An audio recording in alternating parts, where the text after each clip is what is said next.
Hey everybody, what's up? Let's look at some beautiful old Magic cards while we have a conversation. Does complaining about the price of Magic cards help us? I I think it really doesn't. I know there are a lot of people on YouTube who make a lot of videos complaining about the price of cards, and they're certainly entertaining. Various levels of cussing and outrage and everything can be very entertaining. It gets clicks. It's why people watch the news and read news articles. You mainly do it in order to get a daily amount of outrage that sustains you. And, there's nothing wrong with that. If you are entertained, then be entertained. It creates value. But does it help us? And I say that it doesn't. There are a lot of these people who make outrage videos about the price of Magic cards, and a lot of them have a good understanding of the market, of the dynamics of the secondary market, and how these things affect each other, and they understand what's going on with reprint equity and these other concepts. And so it's not like they're uninformed about this stuff. But ultimately, what I see channel after channel after channel suggesting is WotC should do this, WotC should do that, WotC should fix this problem by X. And ultimately, if you want to rely on WotC to fix the problem of cards being too expensive, you will be very disappointed. WotC is a business. They produce cards to make money, and their incentives are much different than yours. You probably want to collect cards, or play with the cards, or invest in the cards, or some combination of the three. And that means that you typically want them to be more often cheap than expensive. And that's not what WotC wants. WotC is concerned about top line revenue, bottom line profit, margins, volumes, things like this. And as much as they may not acknowledge it, WotC is concerned with the secondary market. They watch it like a hawk because that's where the reprint equity comes from. And so you cannot rely on WotC to fix these problems. And, there are great suggestions out there. And the outrage merchants who want to scream and cuss and complain and insult WotC and things like that, they do have some good suggestions. Every set should have very rare subsets of chase cards. And that's the kind of thing that gives an advantage to card stores who can open 200, 300, 400 boxes and smooth out all that variation in the distribution of chase cards and guarantee themselves some of those chase cards that are very valuable. And you know what? When stores do mass box openings, then there are tons of singles on the secondary market, and the singles become cheaper, more readily available for the people who want to collect or play. And so that's good for everybody. But WotC doesn't always put very rare chase card sets in every expansion. They need to do that. Those chase cards should be variations that have alternative versions at the rare and mythic level. It should never be the case that you have some kind of format warping cards like Ragavan and that it's $200 because it's so ultra rare, but it's a staple that you need a 4 set to be competitive with. That doesn't help the players. Every box should have a box topper.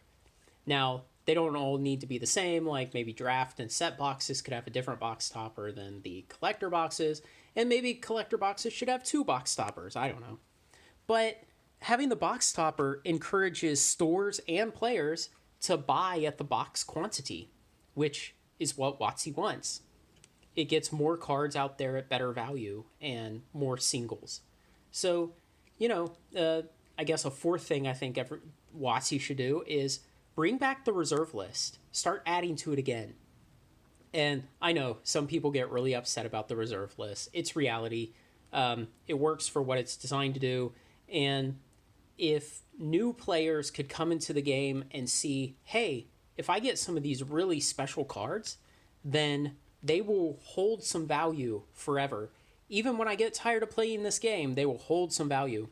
And it would encourage them to spend more money, make them more likely to get into the game in the first place, and it would really give them some long-term guaranteed value that cannot be printed away in the future.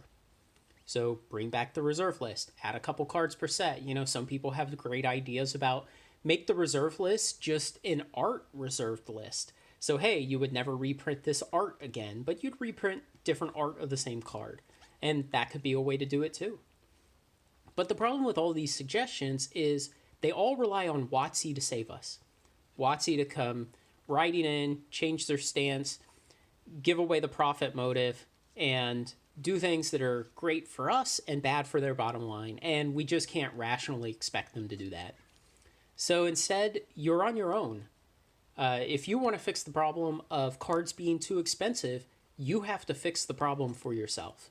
Because complaining into a camera and a microphone on YouTube is not going to solve your problem. Now, what can you do to fix this problem for yourself? I don't want to give crass advice like stop being poor or make more money. That doesn't help. I think Professor at Tolarian Community College, he gives some really great advice. He says, if you are a player or collector, do not buy sealed product. Don't buy booster packs. Buy the specific singles you want. You will spend a lot less money and you will get the exact cards that you like. And I think that's great advice. If you're a person who collects or plays with modern singles, just go buy the singles. The only reason you should be buying sealed product is if you're investing for the long term. That's where you want to buy sealed product. But what else can we do? You can make good, patient investments. You can avoid wild bets and get rich quick schemes like all the crazy specs that I detailed from the MTG Finance subreddit. Most of those went to zero. Even one of the guys that they had in one of those articles, he even admitted most specs are not profitable. How bad is that when the people playing the lottery will actually admit that the lottery is unlikely to ever pay out? So, make good rational bets. Set yourself up as an actual business so you're not paying another 6 or 8% basis cost on everything you buy. Understand how fixed costs work, understand how buy listing works. Educate yourself about all those things. And really what I want to be in the wider Magic YouTube community, if we even want to say there's some kind of cohesive community, is the guy who just kind of quietly stands over here and says, hey, if you want to fix this problem for yourself and mitigate some of the expense of your Magic habit, then come watch my content. Come talk with me, ask me questions, point out when I'm wrong, help me understand better so we can all learn more. And let's make this hobby even more enjoyable. We're in this great situation where we have this hobby. It involves these cards. And we're able to actually make money off of the hobby if we're smart and patient about it. And we have good marketplaces that are well established, have high volume, have small bid-ask spreads.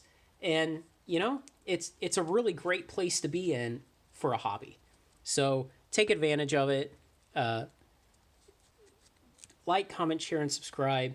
And come along to just learn some more about investing in this patiently and smartly in a way that will actually pay off long term and make this game more enjoyable for you, whether you're a collector or a player or an investor.